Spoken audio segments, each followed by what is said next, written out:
This is my video showing off my implementation of weighted dots and boxes using Minimax. So first, here's my data structure for each box. Takes in a few parameters and it has an add line for making a move, check neighbor, is complete, what's open, get board index. Those are the methods for that class.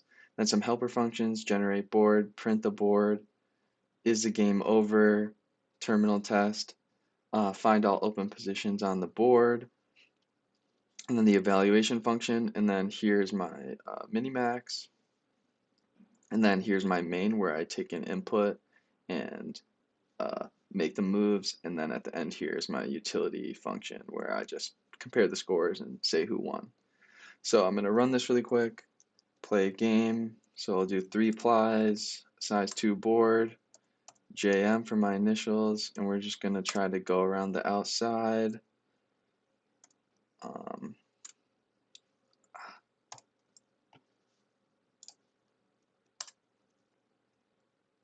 3 plies, size 2 board, my initials, and we're just going to try to go around the outside of the board here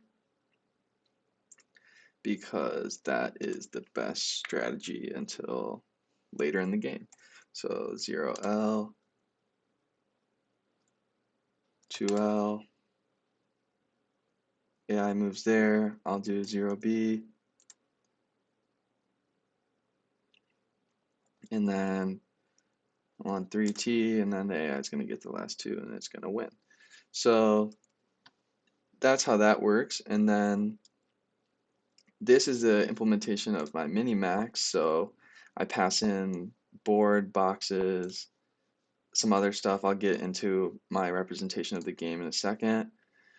So while plies is greater than 0, we find all open positions.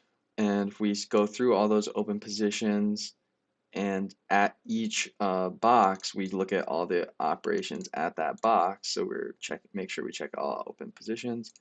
And then we set the score. We set the scores each time so that we're properly computing the reward. We make a move, and then we check if it's complete. And then if it's about to be complete for the human, we add that to the human, so we're computing the reward the right way. And then do the same thing for the neighbor because a line could affect the neighboring box right next to it. And we add those values to the values array, which is kind of like a tree. It's not a tree, but it's has all my max and min values. And then here, when I find the max in that values array, that's kind of like the percolation of the tree, and this will be the best max, best min. And then just here at the bottom, we do plies minus equals 1, so we're decrementing, and then also swapping that boolean every time so that we do max, then we do min, and we do max. And so for my board representation, I went with an array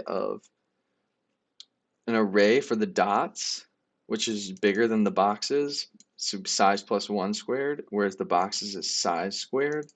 And then then the boxes are connected to the dots just by the index in the board.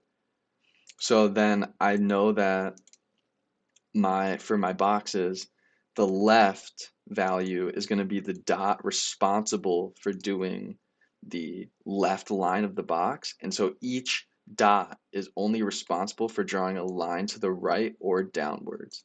So just a quick run through for my boxes. The top left dot is responsible for doing the top line and the left line, and then the top right dot is responsible for doing the right line because it has to go downwards, and then the bottom left dot is responsible for doing the bottom line because that's the one that draws to the right.